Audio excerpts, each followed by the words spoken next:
Good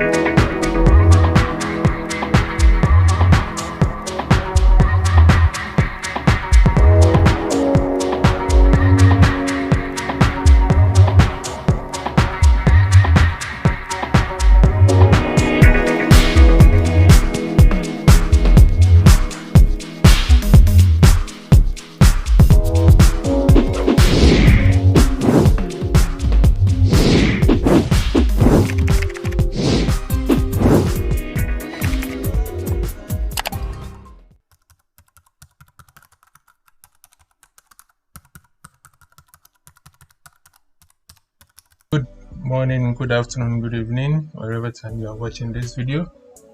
Before I continue, thanks very much for the support on the last video, the like, the comment, and the subscription. Very grateful for that. And please, let's continue this. Let's continue again this week. Kindly share the link, comment, like, and then tell me what else you want me to discuss on this channel in the comment section. So today basically we are going to be discussing Adobe Photoshop in a basic form for a total beginner, someone who doesn't know anything about Adobe Photoshop.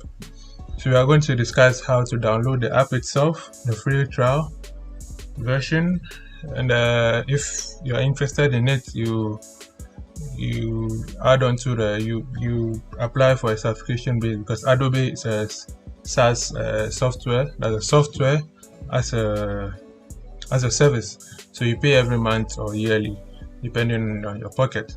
So what you need to do first is to visit any browser and go to the website adobe.com. Visit the website adobe.com.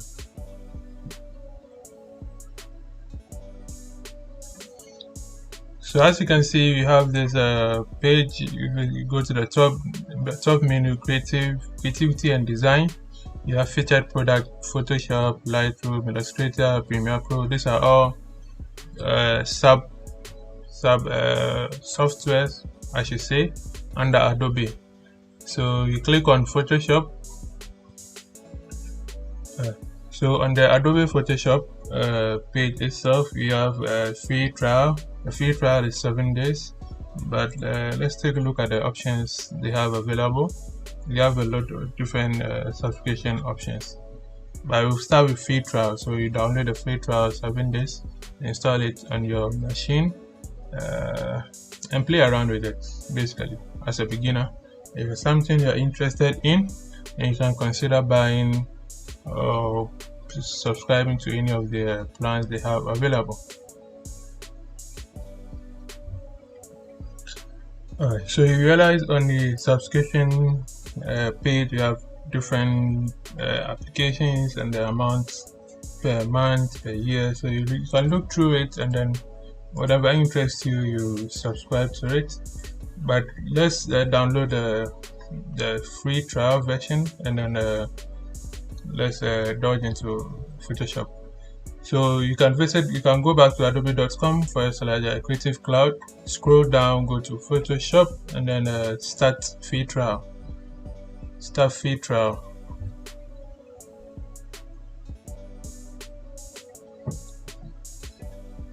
So on the free trial version, you have different options as well. The Photoshop alone, you have Photoshop plan with Lightroom, which comes at $9.99 per month.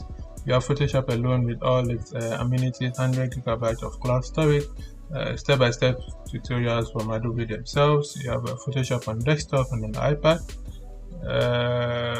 That goes for $20.99 every month. All this comes with a 7-day free trial. That's why I'm suggesting we download this. For the first 7 days, have a feel of the website, or have a feel of the application.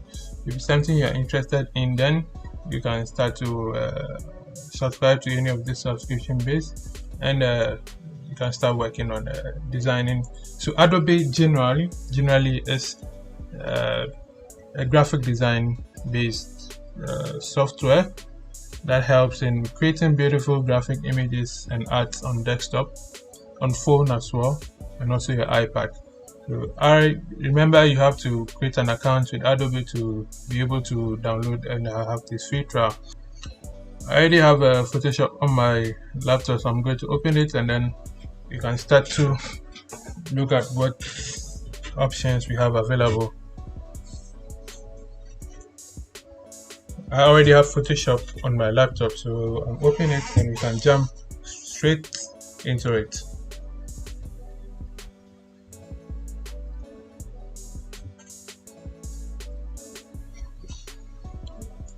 Alright, so don't be too bothered about all this. So basically you will have something like this, an interface. First you need to learn how to create a new file. So you go to create, you go to the right side, the left side, sorry, click on create new, or you can go to file and click create new, or you can go to file and then click on new. So basically what you have here, you can set the name of the file you are going to work on, set the dimension in width and height, the resolution. Resolution mostly depends on if you are designing for print or you are designing for digital media, that's on social media to send across. Most of the times if it's for print, you try to design in low resolution. If it's for social media, you try to create with a high resolution. And you can color mode, RGB, grayscale, or CMYK. We discuss all this into details probably in our subsequent videos. And the background content at this point, you can be any color, any background you want, white, black, any background color, or transparent, anyhow you want it. Because when you start designing itself, definitely you have them in layers. We'll discuss that into details as well. So let's just create something with the same size and width and height. So let's go with the default here. You have 1080 by 1080 pixels. So we click on create. Alright, so basically what we are going to do today, we are not going to do much. I'm just going to introduce you to the interface, have a feel of the interface, and then in our subsequent videos try to create a couple of artworks with what we've learned today, inshallah. So we have you look at the left hand side, we have the tool. Then we have the tool panel with all your tools, your move tool, your selection tools, crop tools, eyedropper tools. We have eraser tool. All of this we'll discuss a couple of them. And at the top we have the menu, file, edit, and each of them have various tools under them, or various actions you can perform under each of this menu. On the right side you have some panels open. You have a color panel, swatch panel, gradient panel, pattern. All this we'll discuss in the subsequent videos, because I'm planning to do a series of videos to introduce beginners to Photoshop. So we have the bottom, we have adjustment panel, which also has a couple of adjustment tools. You can increase the brightness, the contrast, hue, saturation, color balance, make a layer or the whole artwork black and white. All this we'll be looking into details.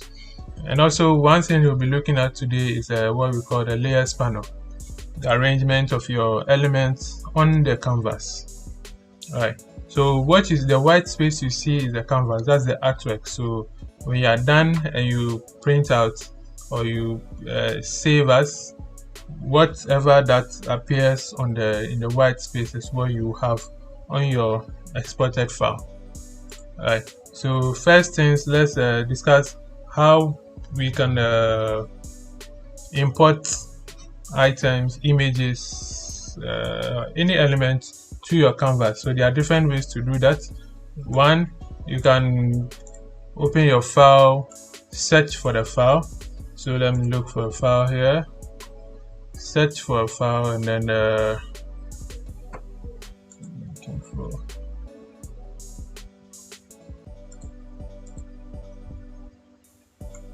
you can click and then drag onto your canvas.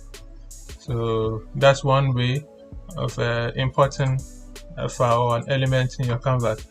So another way you can bring in or input a file, you go to file and then click on place embedded or place linked. Any of this, you can click search for the file you are looking for and then click and then place. You have the file and then you can work however you want to work with it. Right. So what we are going to do next is to discuss a couple of tools we have available on the Adobe Photoshop. So move tool, like the name is, click on the move tool, you click on any element and then you can move the elements around based on where you want it to be in respect to the whole body of work you are working on. The next selection tool. We have a couple of selection tools. We have rectangular selection, rectangular marquee tool, elliptical marquee tool. We have a lasso, polygonal lasso, magnetic lasso. All these are different types of selection tools. So selection tools, basically you are selecting a part of an element on a particular layer. You either and most of the times, to be able to cut or copy from a selection, the layer has to be rasterized. In this case, it is a smart object. Sometimes you bring the image, it comes in as a smart object. So what you can do first is to rasterize the layer. Right click on the layer and scroll down to rasterize. So when you come back here, you realize you can layer via copy, layer via cut. So your selection, you can copy. Then you realize that it has created a new layer. Go to the move tool and you can select just that. So selection tools are basically allow you to make a selection on a particular layer in a particular canvas that you would like to use somewhere else or still within the canvas itself. So let's say there's an image you are designing an artwork for, let's say a modeling company. The photographer or yourself have been contracted to take certain pictures. You take the pictures of the models. You come into Photoshop, you make a selection, let's say you don't need a background for which the photographs are taken. So you make a selection of the model itself, take out the background, and then you can use it within the same artwork or move it to another artwork you are working on with regards to the artwork that you have. So selections too, basically you are making a selection on a layer and then using it however you want to use it.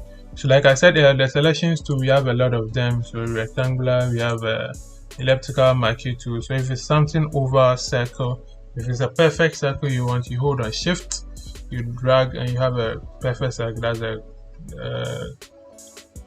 perfect radius, so a radius of 7. But if it's something over, you can click and drag to however which part you want to cut or copy. Right. We also have the lasso tool. This is kind of freehand. Make a selection of wherever you want to cut out. So when you go to where you started, you realize that it will connect by itself and then you can either cut or copy. You have the magnetic, which is lines. So if it's something that has to do with a lot of lines, not too much curves, you can use the polygonal tool to make those selections.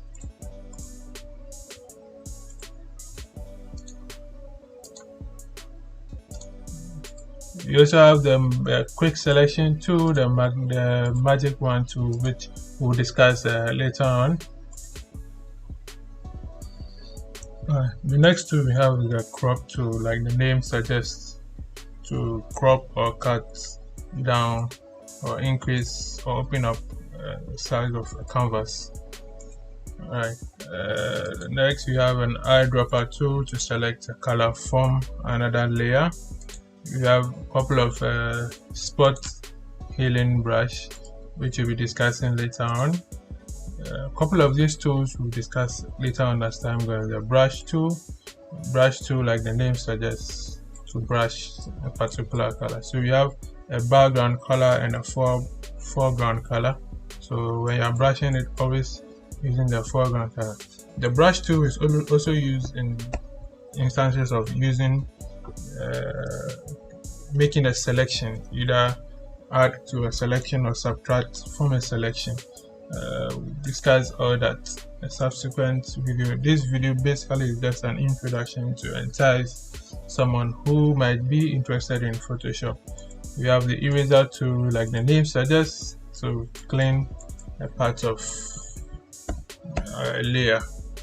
You can always increase or decrease the size, increase or decrease the hardness of the brush or the eraser tool. You have background eraser tool, magic eraser tool, you have the gradient tool, and a couple more of them. These are different tools available for one to be able to design or to work on an artwork or design. Right. So on the left hand side we have layers. You realize that each artwork is made up of a couple of layers. You take design. So let me show you a couple of works that one would be able to do using Photoshop. So basically you have something simple like this, right? So you have something simple like this. You realize that there are different elements on the artwork. You have the shape, and this element is behind the shape. So basically let me place in another element and show you how the layers work. So let me bring in this beautiful pattern. So you have two layers. You have this pattern and you have this image, right? So when this image is on top of the pattern in the layers section, you realize that the image is on top of the pattern when it comes to the artwork itself or the canvas itself. The other way around, when you bring the image under, then the image disappears, but it's still on the canvas, but just under the pattern. So the layers allows you to place elements where they are supposed to be, either under or beneath a particular element, right? So the layers panel is also very important, another important aspect of Photoshop that we have to take into consideration. So basically, like I said, so Photoshop is primarily used for graphic design in general, animations, what's the name? You can design artworks for social media, you can design artworks for print, advertisement, you can design labeling, packaging, business cards. Most of the designs you have, I think, if I'm not mistaken, about 80%, 70 to 80% of them is as a combination of Photoshop and Illustrator. We'll go into Illustrator in the subsequent videos as well when we are done with introducing Photoshop to beginners. So these are a couple of designs I have been able to do. So just to entice you, these are just some basic designs that you can use Photoshop and Illustrator to design. These are very simple. If it's something you're interested in, if it's this kind of line of work you want to go in, if a skill you want to acquire on the side, I will encourage you to follow this course, and then hopefully by the time we are done with introducing Photoshop to beginners, I think we are going to have a series of 4 or 5, maximum 5 videos to introduce Photoshop to beginners. Hopefully by the time you are done with these 5 videos, you would have picked up the interest to go more into it, and then be able to come up with designs of your own and also earn some cash on the side. So I'll end this week's video here. Hopefully next week we'll go into a bit more details into each of these tools and what their capabilities are, and then subsequently try to design from scratch an artwork for print or social media. Thank you once again for watching these videos. Don't forget to subscribe, like, and comment. Thank you very much.